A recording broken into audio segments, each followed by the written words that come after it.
안녕하세요. 사연 읽어주는 남녀입니다. 오늘도 와주셔서 감사드리며 오늘의 사연 시작하겠습니다. 아버지께서 쓰러지신 건 4년 전 2020년의 어느 겨울이었어요. 무척 추운 날이었어요. 새벽같이 식당에 나가셔서 장사 준비를 하시던 아버지는 뇌졸중으로 쓰러지고 마셨죠. 그나마 다행인 건 발견이 빨리 된 거였어요. 쓰레기를 수거하시는 환경미화원 분께서 쓰러진 아버지를 일찍 발견하고는 재빨리 119에 신고를 해주셨죠. 아버지는 병원에 입원하셨지만 안면 마비와 팔다리 일부가 마비되고 마셨어요. 아직까지도 재활을 하고 있으실 정도였죠. 덕분에 아버지가 운영하던 식당은 폐업 직전까지 갈 정도로 어려워졌습니다. 당시 전 세계를 강타한 감염병 여파도 크게 한몫했고요. 이렇게 갑자기 온 집안이 풍비박산이 나자 정신을 못 차리겠더군요. 한 곳의 문제를 막으면 다른 곳에서 문제가 터지고 했거든요. 그때 가장 먼저 이상하게 변하기 시작한 건 제 아내였습니다. 처음에는 아버지 대신 제가 식당에 나가 일을 했기에 눈치를 채지 못했습니다. 그런데 어느 날 보니 깊은 밤만 되면 아내는 저 몰래 외출을 하기 시작하더군요. 어젯밤에도 나가는 소리 나던데 새벽마다 대체 어디를 가는 거야? 자고 있던 거 아니었어? 문소리에 깼지. 어디 갔었어? 어디 갔었지. 이제 돈에 쪼달리는 인생 그만 살고 싶어서. 그게 무슨 말이야? 혹시 나 몰래 밤에 일해? 일? 일은 무슨, 그딴 걸 내가 왜 아니? 그냥 평생 일 안 하고 살 방법 찾았지. 로또라도 된 거야? 더 확실한 방법을 찾았지. 지금은 말할 수 없고 조만간 다 말해줄게. 엄청난 대박 사건을. 아내는 그렇게 알쏭달쏭한 말들만 제게 늘어놓았습니다. 너무나 궁금했던 제가 아무리 물어도 그 이후에는 입을 꾹 다물더군요. 그리고 며칠이 지나지 않아 아내가 말한 대로 엄청난 사건이 저희 집을 송두리째 흔들어버리고 말았네요. 이 충격적인 사건을 오늘 여러분들에게 들려드릴게요. 안녕하세요. 저는 강원도의 작은 마을에서 살고 있는 남자입니다. 제가 아내를 만난 것은 제 고향 동네에 작은 선술집이었어요. 그때 제가 31살이었는데 오랜만에 동창들과 술자리를 하고 있을 때였습니다. 아내는 제가 앉아있던 테이블 바로 옆자리에 앉아있던 당시만 해도 전혀 모르던 사람이었죠. 아내 일행은 여자들만 4명이었어요. 마침 저와 제 친구들도 딱 4명이었죠. 혈기왕성한 청춘 남녀들이니 합석을 시도해 볼 수도 있었지만 저와 제 친구들은 그러지 않았습니다. 아내 친구들 술 테이블에 있는 빈 소주병들을 보니 장난이 아니더라고요. 분명 중간중간에 술집 직원이 빈 병을 치워줬음에도 불구하고 한 10병쯤 되는 빈 소주병이 테이블에 남아 있었거든요. 그리고 시끄럽긴 어찌나 시끄럽던지 왜 술집에서는 보통 노래를 크게 틀어놓잖아요. 그런데 아내와 친구들은 화통을 삶아 먹은 건지 째지고 큰 목소리로 떠들어댔어요. 그 소리가 어찌나 큰지 술집 노랫소리가 잘 안 들릴 지경이었어요.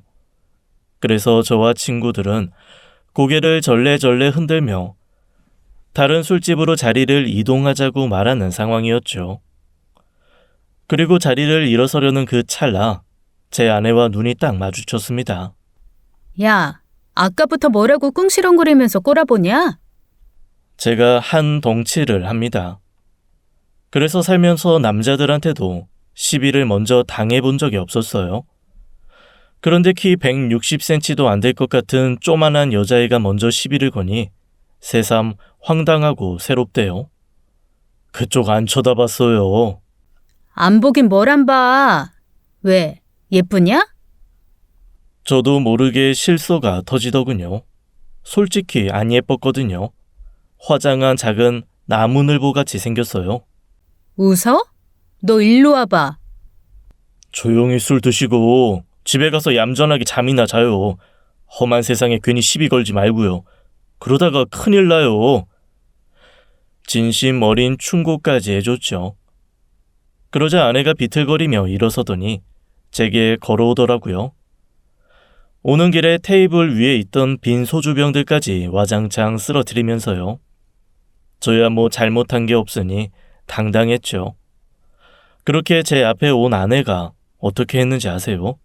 바로 제 머리에다가 한 바가지 토를 하고는 쓰러져 잠들더군요. 아내는 이미 그때 만취 상태였던 거죠. 저는 바로 기겁하며 물러났지만 이미 다 뒤집어 쓴 뒤였어요. 진짜 아내가 여자만 아니었다면 끌고 나가서 공중에서 몇 바퀴 돌리고 던져버렸을 거예요. 술집에 있던 다른 손님들도 소리를 지르고 난리도 아니었네요. 만취해서 기절한 아내는 아내 친구들이 데리고 갔고 저도 그날 하루를 왕전히 망쳐서 씩씩거리며 집으로 갔습니다.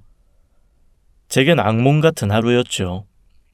그리고 다시는 그 나무늘보 같은 여자를 안 볼 줄 알았는데 제가 작은 동네에서 살다 보니 정말 한 다리 건너 다 아는 사람들이더라고요.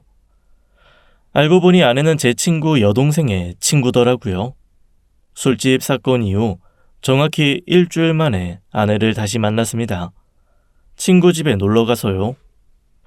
아내도 자기 친구 집에 놀러 왔다가 저랑 딱 마주친 거죠. 어? 아이, 그 나무늘보? 뭐라는 거야? 너 나 기억 안 나? 저번에 술집에서 나한테 시비 걸다가 나한테 한가득 토하고 도망갔잖아. 내가? 그래, 네가. 취했냐? 왜 대낮부터 헛소리야? 내가 언제? 아내는 그런 적 없다고 바득바득 우기더라고요. 진짜 황장하고 열받더라고요. 아내 기억을 되살려주기 위해 주먹으로 머리를 좀 두드려 주려다가 간신히 참았네요. 아내는 친구들과 통화 후 그제야 자기 잘못을 인지했죠. 그래도 사과 한마디 없더군요. 오히려 제가 느끼하게 생겨서 자기가 토한 거 아니냐는 개소리를 늘어놓더군요. 기분 나빠서 친구들에게 다음에 보자고 말하고는 집을 나와버렸습니다. 그리고 일주일 뒤 아내에게 연락이 왔어요. 제 친구에게 제 연락처를 물었다고 하더군요. 그리고는 사과를 하고 싶다고 만나자고 했습니다. 사과할 생각이면 그때 친구 집에서 봤을 때 하지. 왜 또 사람을 갈아오라야? 아, 그냥 좋게 사과 좀 받아요. 미안하다잖아. 몇 번 더 미안하면 아주 치겠다, 어? 저는 당시 아내와 좋은 기억도 없었기에 전화로 사과만 받고 없던 일로 하자 했습니다. 그런데 또 우기더라고요. 밥이라도 한 끼 사줘야 자기 마음이 편하다나 어쩐다나 진짜 사람 귀찮게 하더군요. 그땐 전혀 몰랐죠. 이 인간이 이렇게 찰거미처럼 들러붙는 이유를요. 알았다면 당장 전화 차단하고 제 몸에 소금이라도 뿌렸을 겁니다. 어쨌든 그때는 아무것도 몰랐기에 그저 귀찮기만 했어요. 그래서 한 번 만나 밥 안 먹어주면 계속 연락이 올 것 같아서 시내에서 아내를 만나 밥을 먹었죠. 지금 생각해보면 이게 정말 최악의 잘못된 선택이었네요. 애당초 만나지도 말았어야 했어요. 그 이후에도 아내는 심심하다며 때때로 연락하고 만나자고 하더군요. 처음 몇 번은 거절을 하다가 어느 주말은 저도 약속도 없고 심심해서 아내를 만났습니다. 그렇게 몇 번 만나다가 저녁 먹고 술을 한 잔 마신 날이었어요. 앞서 말한 것처럼 아내는 정말 술을 잘 마시더군요. 알코올 중독자 마냥 소주를 글라스 컵에 마시더라고요. 그런데 저도 술을 못 마시는 사람은 아니었어요. 그래서 주거니 받거니 하며 이야기를 했는데 제가 아내보다 더 술이 약했나 봅니다. 어느 순간 정신줄을 놓았죠. 기억이 전혀 안 나더군요. 눈을 떠보니 처음 보는 집이었습니다. 아니, 모텔이었죠. 놀라서 주변을 살펴보니 한 침대 안에 제가 아내와 누워있더군요. 와, 정신이 아찔해졌어요. 바로 살금살금 일어나 옷을 챙겨 입고 나가려는데 딱 아내와 눈이 마주쳤어요. 아내에게 미안하다고 사과하고는 바로 그 자리에서 나왔습니다. 그리고 한동안 아내와 연락을 안 했죠. 저는 기억이 하나도 없었기에 제가 어디까지 사고를 쳤는지도 모르겠더군요. 그리고 며칠 뒤 아내에게 연락이 왔습니다. 잠시 만나자고요. 올 것이 왔구나 싶었죠. 중요한 할 말이 있다기에 바짝 긴장을 하고 약속 장소로 나갔어요. 저 임신했어요. 오빠 아이예요. 뭐? 아이, 그럴 리가. 나 기억나는 게 하나도 없는데. 지금 발뺌하겠다는 거예요? 발뺌이 아니라 정말 아무것도 기억이 안 난다고. 아이, 뭘 했던 기억이라도 있으면 억울하지도 않겠는데. 음침한 곳에 독거미가 그물을 펼쳐놓은 듯 했어요. 저는 그냥 불쌍한 한 마리의 날파리였죠. 아내는 품에서 무언가를 꺼내더니 제게 던지더군요. 바닥에 떨어진 그것을 주워서 보니 임신 테스트기였어요. 선명하게 두 줄이 그어져 있더군요. 오빠가 책임져요. 아내는 제게 자신의 임신 사실을 통보하기 전에 이미 이곳저곳에 다 말한 듯 했습니다. 제 친구들까지 저보다 먼저 아내의 임신 사실을 다 알고 있었죠. 집에서도 미친 듯이 전화가 오기 시작했어요. 작은 동네는 정말 무섭더라고요. 아내의 임신 소식은 제가 가장 늦게 들은 듯 했습니다. 이런 정신 빠진 놈을 보았나? 아유, 어디 할 짓이 없어서. 그날 아버지에게 정말 죽도록 맞았어요. 30이 넘었는데 말이에요. 중학교 때 아빠 잠바에서 담배 훔쳐서 피워본 이후 처음이었죠. 아내의 아버지에게도 전화가 와서는 귀에서 피가 나도록 욕을 들어야 했죠. 한 3시간은 욕을 들은 것 같아요. 나중에는 현기증이 나더군요. 아이, 그만요. 아이, 놈아, 아직 시작도 안 했다. 아이, 그만하세요. 제가 다 책임질게요. 네 놈이 어떻게 책임을 질 거야? 결혼하겠습니다. 그렇게 아내와 제가 결혼을 하게 된 것이었죠. 그때 아내가 26살 뿐이 안 된 나이였어요. 아내와 결혼하고 동네에 소문이 빨리 돌았는지 길을 걸을 때마다 어르신들께서 한마디씩 하시더군요. 아이, 남자다, 남자야. 그래, 책임질 일 했으면 책임을 져야지. 감사합니다, 어르신. 잘 살게요. 좋게 봤더만 아주 나쁜 놈이었네 그려.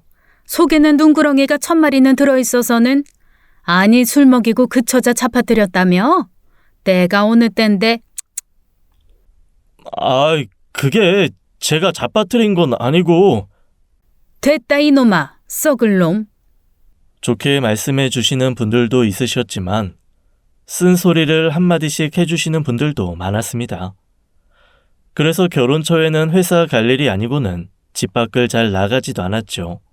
나가봐야 저를 아는 사람들이 다들 한마디씩 했으니까 그게 스트레스였어요. 하지만 진짜 제 스트레스는 집안에서 이루어졌습니다. 퇴근을 하고 집에 가면 집이 아주 난장판이었어요. 아내는 결혼 이후 전업주부로 집에만 있었거든요. 물론 결혼 전에도 일을 전혀 안 한 아내였죠. 그래서 결혼식도 제가 모은 돈과 아버지에게 일주일간 맞아가며 얻어낸 돈으로 신혼집을 얻었습니다. 아내는 정말 말 그대로 몸만 들어왔어요. 귀하디 귀한 내 딸, 임신시켜서 데리고 가는 주제에 혼수구머고 해달라고 하면 정말 금수만도 못한 겁니다. 네네, 지당하신 말씀이시죠. 결혼을 어떤 방식으로 했던 간에 적어도 결혼해서 전업주부로 산다면 그에 맞게 행동을 해야 한다 생각했어요. 하지만 아내는 결혼 전 해오던 생활을 결혼해서도 그대로 했습니다. 빨래와 설거지는 당연히 안 했어요. 제가 퇴근 후 몰아서 해야만 했어요. 다용도실에 가면 배달 후 남은 플라스틱 포장 용기가 정말 산을 이루고 있었고요. 당신도 가정주부답게 뭔가 해야 하지 않을까? 아이, 집에서 아주 귀신 나오겠어. 지금 잔소리하는 거야? 당신 때문에 이 나이에 임신해서 애 키우게 생긴 나한테? 아유, 그 말이 아니라. 또 웃네? 이게 웃겨?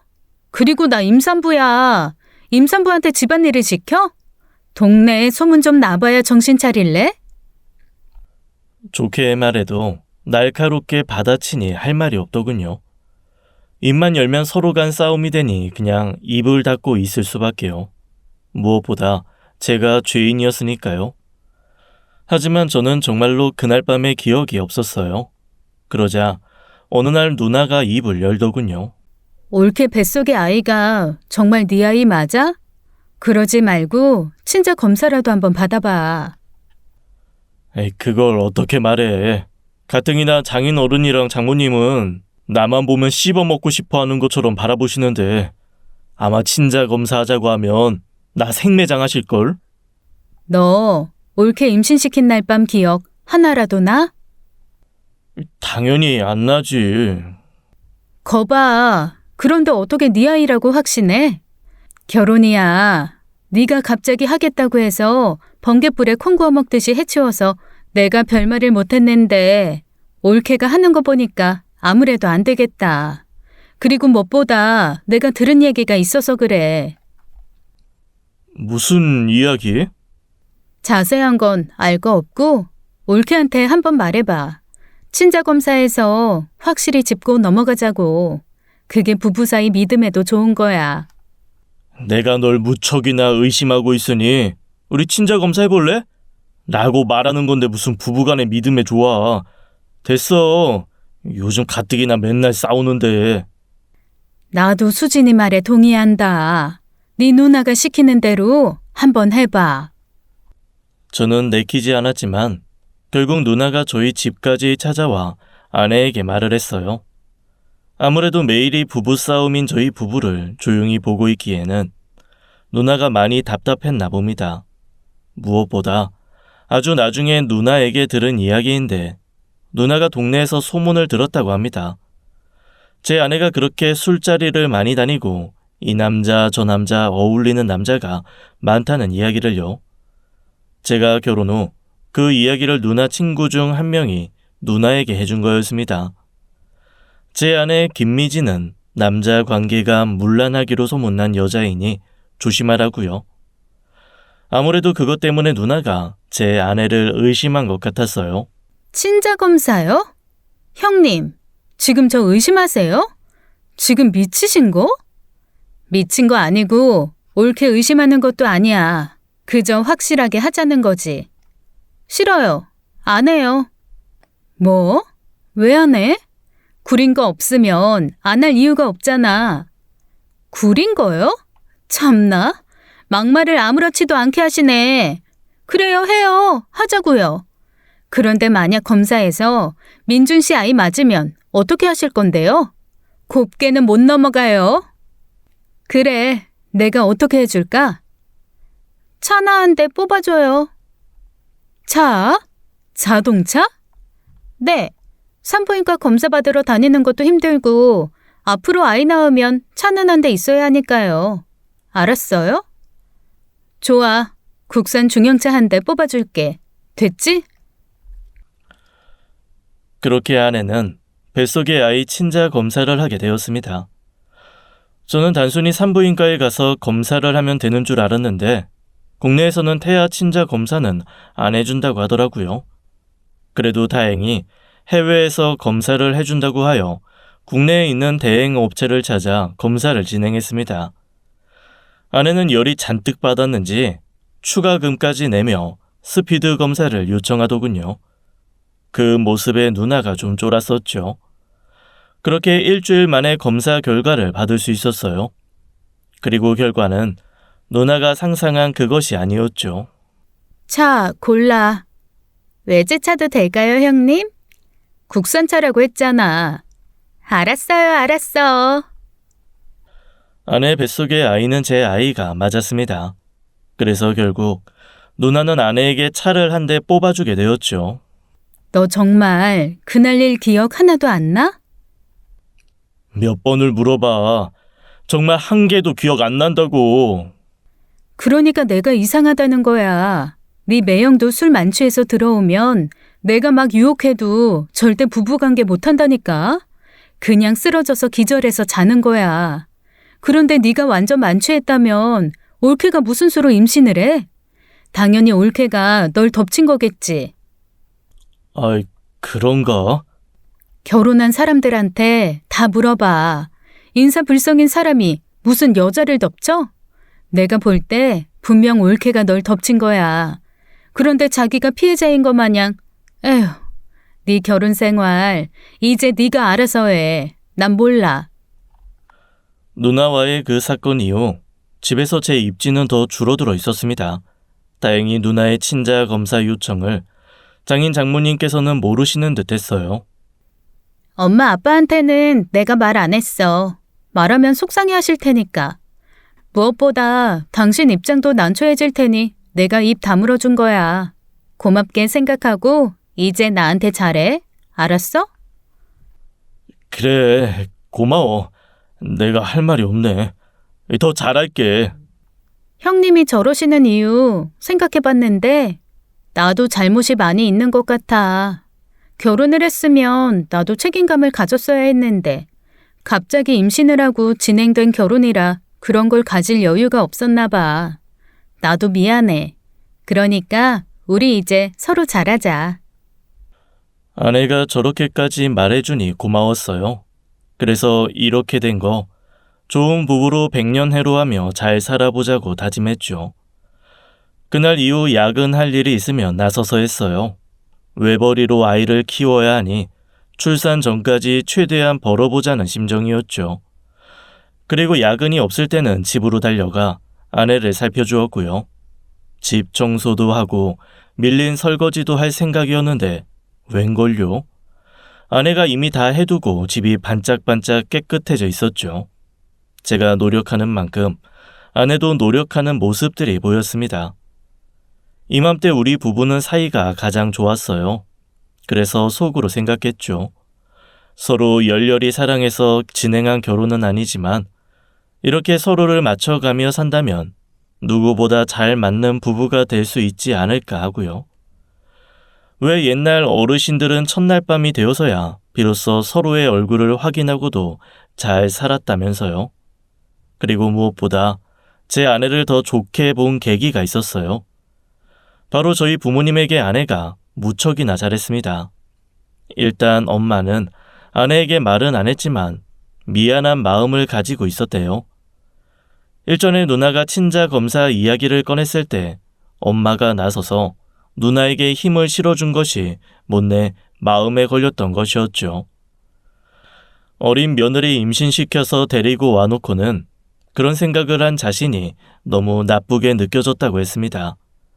그래서 그 뒤로 며느리에게 잘해주려 노력했는데 아내가 먼저 부모님에게 다가가서는 잘하니 얼마나 예뻤겠어요. 저희 집은 오래전부터 동네에서 오리고기집을 하고 있었어요. 아마 동네에서 가장 큰 식당 중 하나가 아닐까 해요. 국도번에 있어서 동네 장사뿐만이 아니라 외지인들에게도 장사를 하거든요. 그래서 식당에는 일해주시는 직원분들도 많았죠. 그런데 아내가 한사코 아버지 식당에 찾아가 일을 돕더랍니다. 새아가 홀몸도 아닌데 굳이 나와서 고생할 필요 없다. 집에서 맛있는 거 먹으면서 쉬다가 손주만 잘 낳아주는 게 우리 늙은이들 도와주는 거야. 집에 있으면 좀이 쑤셔서 그래요, 어머니. 제가 워낙 집보다는 밖을 나돌아다니는 걸 좋아하거든요. 그래서 바람 좀 쐴 겸 나오는 거니까 너무 걱정 마세요. 그리고 형님께서 뽑아주신 차도 있고요. 내가 그 일을 생각하면 너한테 면목이 없구나. 어머니, 그것 때문에 차 이야기한 거 아닌데. 에이, 괜찮아요. 저 다 잊었어요. 그렇게 매일 아버지 식당에 찾아가서는 어머니 일을 도왔다고 했어요. 그런데 그뿐만이 아니었죠. 명절이나 어머니 아버지 생신이 되면 누구보다 나서서 챙겨주는 게 아내였어요. 그것도 저희 집으로 부모님을 초대해서 진수성찬을 차려내기까지 했죠. 그러니 아내가 얼마나 예뻐 보였겠어요. 복덩이가 따로 없다고 매일이 칭찬이었습니다. 그리고 어느덧 아내는 무사히 아들을 낳았습니다. 덕분에 부모님은 아내를 더욱 예뻐하셨고요. 말씀은 안 하셨지만 은근 아들을 낳기 바라셨나 봐요. 부모님은 며느리가 너무 예뻤는지 주변 지인을 만나면 언제나 며느리 자랑을 그렇게 하셨습니다. 그래서 제 아내는 동네에서도 유명한 효부가 되어 있었죠. 한 번은 이런 일도 있었어요. 어머니께서 눈길에 넘어져서 발목이 부러진 적이 있었습니다. 어머니 나이도 있고 다리 부분 뼈가 부러져 불편한 점이 이만저만이 아니었어요. 특히나 저희 동네는 길이 울퉁불퉁한 곳이 많아서 목발을 짚고 혼자 다닐 상황도 아니었죠. 그때 먼저 나서준 것이 제 아내였어요. 그러시면 어머님, 아버님, 어머님 퇴원 후에는 아버님하고 함께 저희 집에서 지내세요. 식당 일은 당분간 사람을 쓰고요. 됐다. 애 키우는 것도 힘든데 내가 거기 가 있으면 민폐 아니겠니? 에이, 주한이 엄청 얌전해서 저 하나도 안 힘들게 애 키우는 거 아시잖아요. 무엇보다 저 아직 20대입니다. 팔팔해요. 아이, 네가 참 복덩이구나. 그런데 다친 건 엄마인데 나는 왜 부르냐? 어머? 부부가 언제나 함께 해야죠. 그리고 어머님 저희 집에 적어도 서너 달은 계실 텐데 그동안 아버님 식사는 누가 챙겨드려요? 제가 어머님 챙겨드리면서 아버님 식사도 봐드릴게요. 두 분이 오세요. 이 정도로 시부모님에게 효도를 하니 저도 아내를 예뻐하지 않을 수 없었죠. 친구들 만남도 싹 줄이고 아내만을 위해줬어요. 젊은 아내가 좋긴 한가 봐. 아주 활활 불타오르네. 유부남의 도리입니다. 조만간 둘째 생기겠다. 그럼 나야 좋지. 하지만 마냥 아내의 모든 것이 좋은 것만은 아니었습니다. 사실 이해가 안 가는 부분도 한 가지 있었어요. 아내의 모든 게 마음에 들었지만 그 한 가지가 꽤나 크게 마음에 안 들었죠. 아내가 어느 날 제게 황당한 요청을 하더라고요. 적어도 일주일에 하루는 온전하게 나만의 시간을 가질 거야. 이 정도는 이해해 줄 수 있지? 일주일에 하루? 당신만의 시간? 그래, 나만의 시간. 내가 일주일 내내 집에서 아이 보고 시간 날 때 식당 일 살피고 그것뿐이야? 얼마 전까지는 시어머니 병수발까지 내가 다 들었잖아. 나 이제 고작 28살이야. 내 친구들 맨날 친구들끼리 어울려 다니면서 여행도 다니고 클럽도 다니고 한단 말이야. 당신하고 결혼은 했지만 나도 기본적으로 젊음의 욕구가 있는 사람이라고. 클럽 같은 곳에 다니고 싶다는 말이야? 그 말이 아니라 말 그대로 나만의 시간, 온전히 쉴 수 있는 나만의 시간을 갖겠다고. 그렇게 하루 제대로 충전을 해야지 나머지 6일을 최선을 다해 엄마로서, 아내로서, 며느리로서 살 수 있다고. 동굴이 필요하다는 뜻이구나. 무슨 말인지 알겠어. 아이가 2살쯤이 되었을 때 아내가 제게 말한 것이었어요. 자신만의 시간을 갖고 싶다고요. 충분히 이해가 되었습니다. 아내를 보러 오는 아내 친구들을 가끔 볼 때가 있어요. 아내와는 달리 한참 젊음을 뽐내며 자유롭게 사는 친구들이었죠. 그 친구들을 보면 아내가 어리긴 어리구나 라는 생각이 들기도 했으니까요. 아내가 저를 만나 이른 나이에 임신을 하고 집에 묶여 사니 저도 그게 참 미안했어요. 그래서 아내의 요구를 흔쾌히 승낙했어요. 하지만 아내는 제가 상상한 것 이상으로 일주일에 한 번 있는 자신의 시간을 즐기는 듯 했습니다. 일단 아침 7시부터 집을 나갑니다. 그리고 다음날 새벽 3시쯤 귀가를 하는데요. 문제는 그동안 일체 제 연락을 받지 않는다는 것이었어요. 전화는 물론 문자에도 절대 답을 하지 않았죠. 아이, 내가 그렇게 전화를 했는데. 나만의 시간이잖아. 왜 방해를 해? 주한이가 열이 나서. 희열제는 뒀다 뭐해. 집 앞에 소아과도 있는데. 열 38도라고 문자한 건 받았는데 그 정도면 별일도 아니었잖아. 아이, 그래도 당신이 엄마인데. 그럼 내가 그 문자 보고 당장 달려가서 계속 애를 봐야 돼? 일주일에 하루 쉬는데 꼭 그래야 돼? 일리는 있는 말이었어요. 아내가 흥분을 하며 열을 내자 제가 먼저 사과를 했습니다. 그저 아이가 아프니 아내에게 연락을 한 것이었어요. 아무리 쉬는 날이라지만 자식이 아픈 것도 외면하나 싶었죠. 무엇보다 저도 할 말은 있었어요. 주말에 자신만의 날이라며 하루 쉬어버리는 아내였는데 그럼 저는 언제 쉴까요? 주 5일 일하고 주말에 저도 쉬고 싶은데 아내는 자기 혼자만의 날이라고 하면요. 전 뭐인가 싶었어요. 주말의 마지막 날에는 돈을 벌기 위해 일당 받는 일용직 일도 저는 하고 있었거든요. 저야말로 충전을 위한 시간이 없었습니다. 하지만 가정을 위해 참았어요. 가장의 무게라 생각했죠. 그러나 참지 못할 부분도 있긴 했어요. 어제 술 마신 거야? 아, 머리야. 좀 마셨어. 누구랑? 그렇게 늦게까지 술 마시고 여자가 혼자 다니면 위험해. 그리고 당신 유부녀인데. 나만의 자유시간인데 지나친 참견은 하지 마시죠. 언제부터인가 아내는 집을 나가기만 하면 만취를 해서 들어왔습니다. 남편으로서 걱정이 안 될 리가 없었죠. 게다가 아내의 주량을 잘 아는 저잖아요. 몇 잔 마셔서는 취하지 않는 아내가 만취할 정도라면 얼마나 술을 마시는 건가 싶었죠. 아내는 새벽이 되어도 전화조차 안 받았습니다.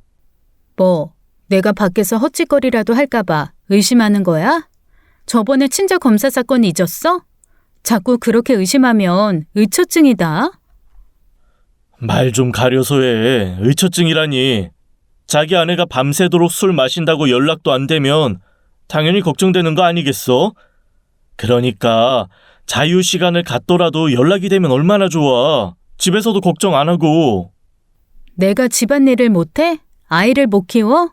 시부모님을 봉양을 안 해? 나 정도면 100점이야, 100점. 그런데 단 하나, 나 숨 좀 쉬자고 자유시간 달라는 건데 그게 그렇게 못마땅해? 나도 좀 살자. 아내 말대로 다른 것들은 정말 100점이라고 할 만했죠. 결혼했을 때 초창기를 생각해보면 정말 장족의 발전이었으니까요. 그래서 아내의 그 외침에 더 이상 살을 붙일 수 없었습니다. 그래, 미안하네. 다만 술 너무 많이 마시지는 마. 요즘 험한 세상이니. 그래, 알았어. 내가 알아서 적당히 마실게.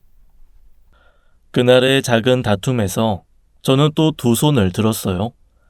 하지만 그날 이후부터 언제나 궁금했어요. 대체 아내가 밖에 나가서 무얼 하는지 의문이었거든요. 일단 그렇게 자유시간이 생기면 친구들을 만날 법도 한데 아내는 자신의 친구 그 누구도 만나지 않았습니다. 그리고 어딜 가는지 동네에서도 발견되지 않았죠. 푹 쉬러 친정집에 가는 것도 아니었고요. 그저 의문투성이었어요. 그리고 그 즈음 엄마에게서 전화가 왔습니다. 민준아, 어쩌면 좋니? 엄마? 왜 그래요? 무슨 일 있어요? 네 아버지가 엄마, 울지 말고 제대로 말 좀 해봐요. 아버지가 왜요? 그때가 추운 한겨울이었어요. 아버지가 새벽에 식당에 나가셨다가 뇌졸중으로 쓰러지고 만 거였죠. 아빠가 실려갔다는 병원으로 단숨에 달려갔어요. 다행히 새벽에 지나가던 환경미화원 분에게 일찍 발견이 되어 생명에는 지장이 없다고 의사가 말하더군요. 하지만 생명에만 지장이 없을 뿐 일상에는 큰 장애가 뒤따랐어요. 얼굴이 마비가 되어 표정은 일그러졌고 말은 어눌하게 하셨습니다. 게다가 하반신 쪽에도 마비가 생겨 다리를 X자로 꼬고 있거나 발목이 이상하게 굽혀져 있었기에 혼자서는 걸을 수도 없었습니다. 그래도 저렇게 살아주셨으니 얼마나 다행이니. 천만 다행이다. 엄마는 정말 아빠 잘못되는 줄 알고 그때 얼마나 놀랬는지. 그 환경 미화원 분이 정말 은인이시지. 며칠 전에 찾아뵙고 사례도 해드렸어. 그래 잘했어. 그분 아니었으면 네 아빠 그 추운 길바닥에서 돌아가셨을 거라고 하더라. 얼마나 감사한 분이니. 그나저나 이제는 식당 일이 걱정이야. 요즘 감염병 사태로 영업도 잘 못한다면서. 그래, 가뜩이나 어려운데 장사도 못하게 하니까 그나마 배달 주문으로 어찌저찌 버티고는 있는데 네 아빠까지 저렇게 되니 큰일이구나. 그 정도로 상황이 안 좋아? 그래, 잘못하면 식당 문 닫을지도 모르겠어. 저희 집 식당은 동네 주민뿐 아니라 국도변에 있어서 외지인 상대로도 영업을 하던 식당이라고 말씀드렸잖아요. 하지만 감염병 사태가 터지자 영업 자체를 할 수가 없었어요. 배달 주문이라고 해봐야 작은 동네 주민을 상대로 하는 것이니 큰 매출이 발생하지도 않았고요. 아버지가 젊어서부터 인생을 바쳐 일궈왔던 식당 자체가 폐업을 하게 될 판이었죠. 엄마와 누나와 식당 운영 문제를 의논하고 있는데 옆에서 아내가 눈을 반짝이며 듣고 있더군요. 그때는 정말 몰랐죠. 아내가 무슨 꿍꿍이가 있었는지 말입니다. 하여간 아버지 식당 운영에 당장 문제가 생기니 저는 제가 일하던 회사를 퇴사하고 아버지가 하던 일을 대신했어요. 일단 식당 폐업만은 막아야겠다고 생각했죠. 하지만 시간이 흘러갈수록 식당은 점점 더 어려워졌고 아버지의 상태도 큰 호전이 없었습니다. 무엇보다 아버지가 키도 크고 덩치도 좋다 보니 엄마가 혼자서 아버지 병간호를 할 수가 없었어요. 그런데 아내가 먼저 제게 말을 하더군요. 엄마가 다쳤을 때랑은 전혀 다른 모습으로요.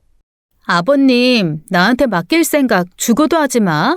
나 이제 안 해. 저번에는 어머님 병수발했지만 아버님은 못 해드려. 그런 줄 알아. 해달라고 부탁도 안 하려고 했어. 그런데 그렇게 딱 잘라 말하니까 좀 섭섭하다. 갑자기 이전과는 확 다르게 변한 듯한 아내였어요. 생글생글 웃으며 저희 부모님을 대하던 모습도 한순간에 싹 사라졌죠. 결국 아버지 병간호는 누나가 나서서 했어요. 친정집에 들어가서 살면서 누나가 고생을 했죠. 하지만 얼마 가지 않아 엎침대 덮친 격으로 매형이 큰 사고를 당하고 말았습니다. 그래서 누나는 매형이 입원한 병원으로 갈 수밖에 없었어요. 다시 아버지는 엄마가 맡을 수밖에 없었고요. 저는 식당 일을 하며 아버지 식당을 지켜야 했으니까요. 그럼에도 역시나 아내는 움직이지 않았죠. 오히려 더 당혹스러운 말을 하기 시작했습니다. 자유시간이 하루는 너무 짧아. 이제부터 일주일에 3일은 4시간이야. 알았지? 대체 그게 무슨 소리야? 지금 나 잠도 못 자고 식당에 매달리고 있어. 비상이라고. 그럼에도 당신한테 도와달라는 소리 일절 안 하잖아. 그런데 이제는 3일이나 사라지겠다는 소리야? 나 우울증이야. 그래서 나도 살기 위해서 이러는 거야. 그리고 착각하지 마. 당신한테 허락 구하는 거 아니야. 당신이 뭐라고 하던 변하는 거 없어. 아내가 일주일 중 3일이나 자리를 비운다면 그 3일 동안 제가 아들 주환이를 봐야 했습니다. 가족 중에 도와줄 사람도 없었으니까요. 하지만 저는 당시 식당 일 때문에 하루 4시간을 자며 일하던 시기였어요. 그런데도 아내는 그 시기에 저런 통고를 하고야 말았죠. 아버지가 쓰러지고 집안이 흔들리자 아내가 변한 것 같다라는 생각까지 당시에 들었어요. 금전적으로 여유 있던 부모님이었는데 감염병 사태와 아버지의 뇌졸중으로 한순간에 망해버렸으니 그 때문에 아내가 변한 건가 싶었습니다. 아내는 제게 통보한 것처럼 바로 일주일에 3일을 연달아 사라지더군요. 그것도 아들을 집에 두고는 그냥 집을 나가버렸어요. 저는 저대로 식당 일 때문에 정신이 나갈 정도로 바빴는데 아내마저 저렇게 행동하니 정말 미치겠더군요. 결국 저희 집 근처에 살던 제 오랜 친구가 저를 도와주었어요. 제 사정을 들은 친구의 아내가 제 아들을 봐주겠다고 했죠. 그분도 제 아들과 비슷한 또래 아이를 키우고 있었거든요. 그런데 청취자 여러분들도 아마 아실 겁니다. 그 당시 감염병이 심했던 때라 가족이 아닌 타인을 집에 들이고 계속 봐준다는 게 절대 쉬운 결정이 아니었다는 것을요.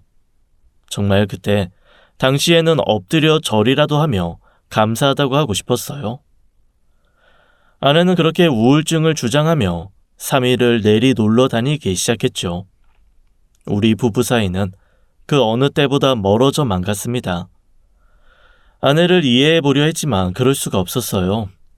왜냐하면 집에 있을 때도 아내는 저를 외면하기 시작했거든요. 그냥 없는 사람 취급을 하더군요. 대체 아내가 갑자기 변해버린 이유를 알 수 없었죠. 그리고 어느 날 저는 알아버렸습니다. 아내가 일주일 중 3일만 집을 나가는 것이 아니라는 것을요. 제가 힘들게 식당 일을 하고 집에 오면 바로 뻗어서 잠들거든요. 그런데 그날은 일하다가 다친 허리가 너무 아파서 새벽에 잠에서 깼습니다. 그런데 집에 아내가 없더군요. 아파서 잠을 못 청하고 아침이 되어가고 있는데 그제 아내가 조용조용 들어오는 것이 제 귀에 들렸죠. 그런데 그날뿐만이 아니었어요. 다음 날도 일부러 잠을 자는 척하며 눈을 감고 있었더니 새벽이 될 즈음 조심조심 집을 나가는 아내의 소리가 들렸어요. 이쯤 되니 아내의 행동이 너무나 이상했습니다. 그때는 아이가 4살이었기에 밤잠을 길게 자긴 했지만 아직 아이는 아이였죠. 엄마의 손이 한참 필요한 시기였어요. 그런데 그 아이까지 두고 몰래 도둑 고양이처럼 집을 나가는 아내가 너무 수상하더군요. 그래서 하루는 나를 잡고 물어봤습니다. 새벽에 나가는 거 알고 있다면서 어딜 가는지요? 당시 아내는 외출 후 술을 마시고 들어왔는지 술 냄새와 함께 살짝 취해 있었어요. 아무리 생각해도 당신은 의처증이야. 그치? 내 아내가 새벽마다 도둑 고양이처럼 살금살금 나가는데 어딜 가냐고 묻는 게 의처증이라고? 그래, 그렇다고 치자. 그럼 당신은 대체 어딜 가는 건데? 당신 뭐 볼 거 없잖아. 유일하게 볼만했던 당신 집안도 이제 망해가는 것 같고, 안 그래? 뭐? 안 망했어. 내가 안 망하게 할 거라고. 그래, 그러시든가. 그런데 그건 당신 희망사항이고, 안 그래? 어쨌거나 망하기 직전인 건 맞잖아. 그래서 이 대위기에서 날 구해줄 방법을 찾고 있던 거야. 그게 무슨 말이야? 아예 알아듣게 설명을 해봐. 혹시 당신 일 나가는 거야? 그럼 푼돈으로 이 위기를 어떻게 극복하니? 나중에 말해줄게. 다 때가 되면 당신도 알 수밖에 없어. 아내는 그렇게 이상한 말들을 하더니 자리를 뜨더군요. 저는 아내가 숨기는 게 대체 무엇인지 짐작도 하지 못했습니다. 당시 전 아내가 꾸미고 있던 엄청난 짓을 상상도 못하고 있었죠. 제가 아무리 물어도 아내는 그 이후 조개가 입을 닫은 것처럼 입을 닫아버리더군요. 그래서 결심했죠. 내가 의처증이라고? 그래 오냐. 내가 의처증 해주지 뭐. 몰래 따라가 주마. 아내가 대체 새벽마다 어디를 가는지 미치도록 궁금했던 저는 결국 아내를 미행하기로 했습니다. 아내가 차를 가지고 나갈 것이 뻔했기에 전날 친구에게 부탁을 해서 오토바이를 빌려두었어요. 그리고 아들 주한이도 미리 누나 집에 맡겨두었죠. 대체 무슨 일인데 요즘도 올케하고 사이 안 좋아? 좋아. 엄청 좋아. 그래서 단둘이 있을 시간이 좀 필요해서 그래. 누나, 우리 주한이 좀 부탁할게. 그리고 그날도 식당 일 때문에 힘든 것처럼 연기를 하며 일찍 자리에 누웠습니다.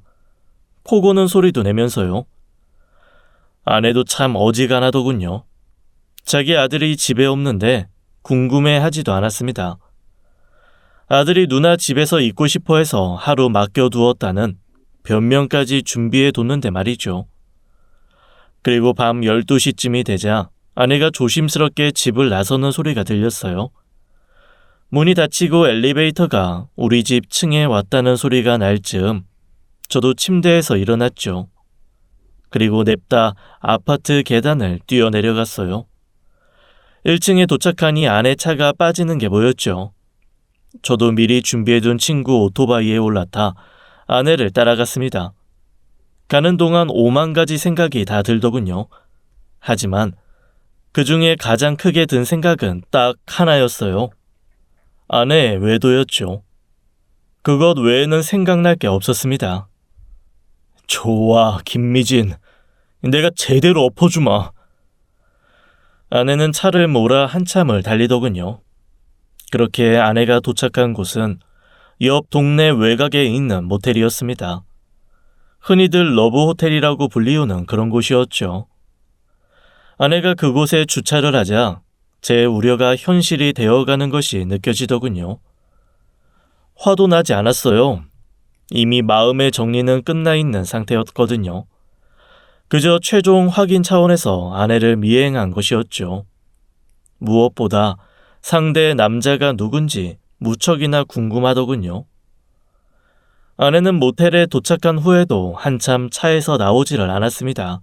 아마도 남자를 기다리는 모양이었어요. 그리고 얼마 후 다른 차가 모텔에 도착을 했습니다.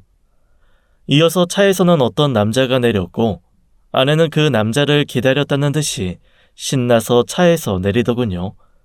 그리고 그 남자와 팔짱을 끼고 모텔로 들어가는데 그 순간 가로등 조명으로 저는 그 남자의 얼굴을 보고 말았습니다. 뭐야? 아이, 저놈이 왜 여기 있어? 평정심을 유지하며 아내의 외도를 확인하고 있던 저였는데 상상치도 못할 남자의 등장에 심장이 심하게 쿵쾅거리기 시작했어요. 아내의 내연남은 제가 잘 아는 사람이었어요. 전혀 상상도 못했던 사람이었습니다. 너무나 충격적이어서 아내의 내연남을 확인하며 달려가 한 대 패주고 아내에게 이혼을 통보하겠다는 생각도 까먹고 그 자리에 멍하니 앉아 있었어요. 아내의 내연남은 다름 아닌 제 중학교 동창이었던 놈이었습니다. 잠시 동안 차분하게 생각을 정리했습니다. 아내하고 전혀 접점이 없었는데 어떻게 저놈과 아내가 바람이 났을까 의문이었어요. 무엇보다 그 동창 놈은 동네에서 쫓겨나다시피 떠난 놈이었거든요. 그러다가 그냥 체념하고 당사자 연놈들에게 직접 묻기로 했습니다. 제대로 대답을 안 하면 금 나와라 뚝딱처럼 주먹으로 그 동창 놈을 두드려줄 생각으로 아내와 아내의 내연남에게 다가갔어요. 새벽에 어딜 그리 급하게 가나 했더니 님도 보고 뽕도 따러 가시는 길이었구만. 뭐야? 당신 설마 나 미행한 거야? 민준? 홍민준? 야, 민준아, 그게 지금 이게 이상해 보일 수도 있는 상황이지만 다 오해야. 오해? 무슨 오해? 그래, 내가 무슨 오해를 하고 있는 건데 네 입으로 말해봐. 내가 미진 씨를 이 시간에 여기서 만나고 있는 건 그건... 그만해. 구질구질하게 변명하지 마요, 진남 씨. 맞아. 당신이 생각하는 대로 그대로야. 나 진남 씨 사랑해. 이제 당신한테 더 이상 애정 없어. 아니, 애당초 당신한테 애정 느낀 적 없어. 지금 너 바람났다고 자백하는 거 맞지? 이게 네가 말한 위기 극복 방법이었냐? 왜? 안 돼? 그러게. 누가 집안 망하래? 당신 볼 거라고는 그나마 물려받을 재산이 있는 장남 정도였는데 지금은 망해서 거지된 노부모 모셔야 하는 장남 그 이상도 이하도 아니잖아. 당신 집안 싸그리 망했잖아. 틀려? 배가 침몰하는데 그럼 미쳤다고 같이 침몰하니? 나 이제 진남 씨랑 살 거야. 진남 씨는 당신하고 달라. 내가 원하는 거 다 해줄 진짜 능력 있는 사람이라고. 결국 돈이 문제였던 거였어요. 처음에 저희 부모님에게 잘했던 것도 돈을 보고 잘하는 척 한 거였습니다. 하지만 이후 아버지의 뇌졸중과 감염병 사태로 저희 집이 기운다고 생각한 아내는 저를 버리고 다른 남자에게로 갈아타기를 한 거였죠. 그리고 그게 제 동창 조진남이었고요. 저는 아내의 그 말을 듣고는 갑자기 웃음이 터져 나오더군요. 아내가 진짜 사람을 제대로 잘못 골랐거든요. 와, 야, 올해 들었던 이야기들 중 가장 웃기다. 너 때문에 진짜 아주 크게 웃어본다. 그래, 이혼하자. 위자료나 잘 준비해도 부자하고 재혼하니까 위자료 딸이 껌값 맞지? 그래. 그깟 푼돈 얼마든지 주마. 거렁뱅이 새끼야. 슬쩍 아내의 내연남이자 제 중학교 동창 조진남이를 보는데 가운데서 안절부절 못하고 있더군요. 사실 진남이가 동네에서 쫓겨났던 이유가 있어요. 그놈이 젊어서부터 하던 게 유부녀를 상대로 하는 사기였거든요. 부자인 척하면서 이 여자 건들고 저 여자 건들고 다니던 동네 양아치, 그 이상도 이하도 아니었던 놈이었죠. 유독 유부녀만 건드는 정말 이상한 놈이었습니다. 그러다가 어떤 아저씨 아내를 잘못 건드려서 정말 죽기 직전까지 맞다가 도망을 간 게 수년 전이었습니다. 제 버릇 개 못 준다고 아마 전국을 돌아다니며 저런 방식으로 유부녀들을 꼬셔왔을 거예요. 그러다가 다시 고향 동네에 왔나 본데 이번 피해자는 바로 제 아내였던 거죠. 아니, 피해자도 아니네요. 그저 미끼를 문 멍청한 금붕어 정도로 수정할게요. 아무튼 제 아내는 조진남 저놈이 엄청 부자라고 생각했나 봅니다. 아주 제 앞에서 당당하더군요. 아마 그랬겠죠. 조진남 레파토리가 유부녀에게 푹 빠진 재벌 3세 행세를 하는 거였으니까요. 모텔 앞에 세워져 있는 진남이의 고급 외제차를 보니 딱 감이 오더군요. 물론 조진남이 달마다 비싼 돈을 들여 렌트를 한 차겠죠. 그 돈은 골빈 유부녀들한테 뜯어내고요. 멍청한 제 아내는 그것도 몰라볼 정도로 지능이 무척이나 낮았더군요. 저는 돌아서며 다시 아내에게 물었습니다. 아, 내가 두 가지를 깜빡했네. 먼저 미진아, 야, 끝난 마당에 하나만 묻자. 우리 처음 잔 날 그거 네가 나 덮친 거 맞지? 나 이게 정말 궁금했거든. 그래, 맞다. 그런데 지금 이 판국에 그게 뭐가 중요한데? 우리가 끝났다는 게 중요하지. 이혼 서류 당장 보낼 테니까 바로 도장 찍어라. 알았냐? 역시 내 생각이 맞았어. 너 진짜 나무늘보처럼 생겼어. 내 취향 전혀 아니야. 야, 그리고 진남이 너. 저는 조진남에게 걸어가서는 정강이를 발로 차고 주먹으로 턱주가리를 날려버렸습니다. 조진남이 힘없이 쓰러져 굴러가더군요. 어쨌거나 너도 유부녀 건드린 값은 해야지. 너도 위자료 준비해라. 당신 깡패야? 사람을 때리게. 진남씨, 어머, 어쩜 좋아. 저는 아내가 떠들거나 말거나 오토바이를 타고 다시 집으로 향했어요. 밤바람을 맞으며 오토바이를 타는데 아무것도 모르고 누나 집에 있을 제 아들이 너무 불쌍하더군요. 그리고 저런 여자에게 속아왔던 제 인생도 참 불쌍했고요. 열불나서 다음날 바로 이혼 변호사를 찾아가서 이혼을 진행했습니다. 재산 분할은 할 것도 없었죠. 아내가 처음부터 가져온 것도 없었고 저와 사는 동안 돈을 벌어본 적도 없었으니까요. 아내에게 위자료만 듬뿍 청구했어요. 아내는 순순히 합의를 하더군요. 아내는 아이의 양육권도 한치의 고민도 없이 포기해버렸어요.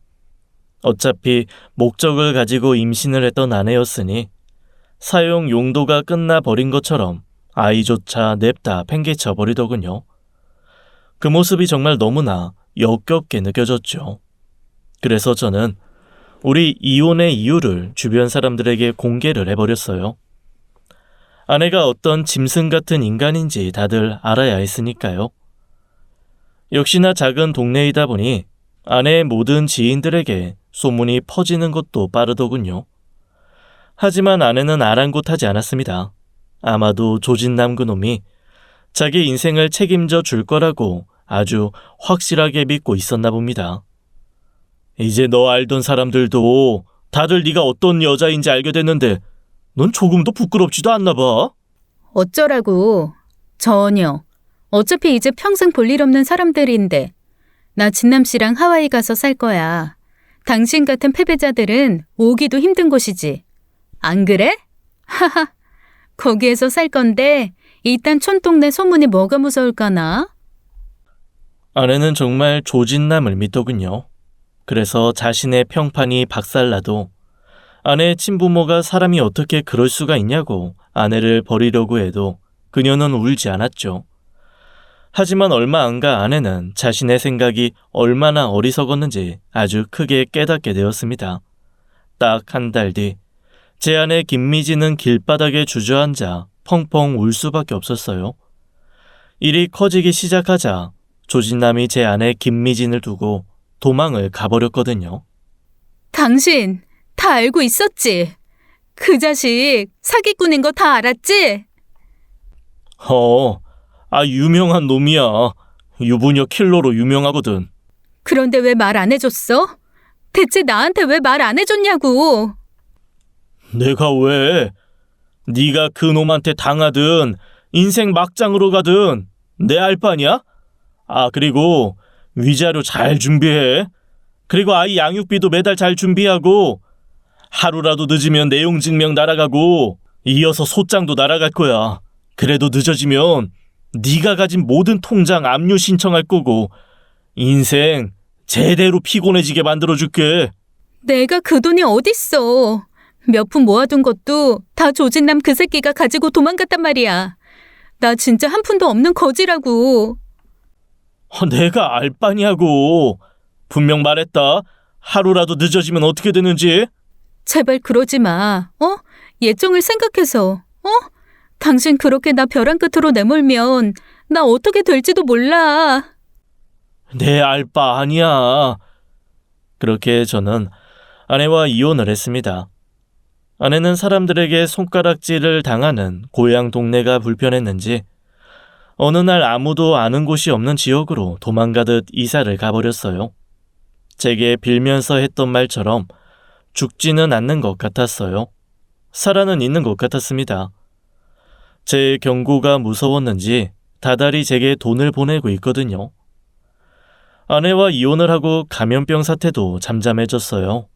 그래서 저는 아버지가 하던 가게를 2층으로 증축을 했어요. 그리고 그곳에 베이커리와 커피를 함께 파는 큰 카페를 새로 오픈했습니다. 아버지의 뜻이었어요. 몸이 많이 좋아지시긴 했지만 이제 본인이 식당 운영은 어려우니 제가 하고 싶은 곳으로 리모델링해서 열어보라고 하셨죠. 돈은 모두 부모님께서 대주셨어요. 수십 년간 맛집으로 유명했던 식당을 운영하셨으니 당연히 모아둔 돈도 많으셨죠. 이제는 전 아내가 된 김미진 씨는 그걸 몰랐던 겁니다. 시부모님께서 식당 문을 닫을 상황이 되자 시댁이 모두 망한 거라 착각을 한 거였죠. 욕심만 많고 멍청하기는 이를 데 없는 여자였습니다. 저는 아버지 식당을 증축하고 새로운 가게를 재오픈한 날 가게 사진을 멋지게 찍어 전 아내 김미진 씨에게 보냈습니다. 다른 의도는 없었어요. 그냥 어디 한번 배 아파 죽어봐라 라는 심정으로 보냈죠. 이혼 후 한 번도 답을 안 하던 아내가 웬일로 답장을 하더군요. 당신 성공했네? 그 문자를 끝으로 저는 전 아내에게 더 이상 연락을 하지 않았습니다. 이혼 후 저는 잘 지내고 있습니다. 누군가 눈치를 계속 보며 살 이유도 없기에 홀가분하네요. 아들은 이제 8살이 되어 올해 초등학교에 들어갔네요. 비록 아들의 친모는 이상하고 정신 나간 여자였지만 저는 제 아들을 사랑합니다. 조금은 특이한 방법으로 제게 찾아온 천사라고 생각해요.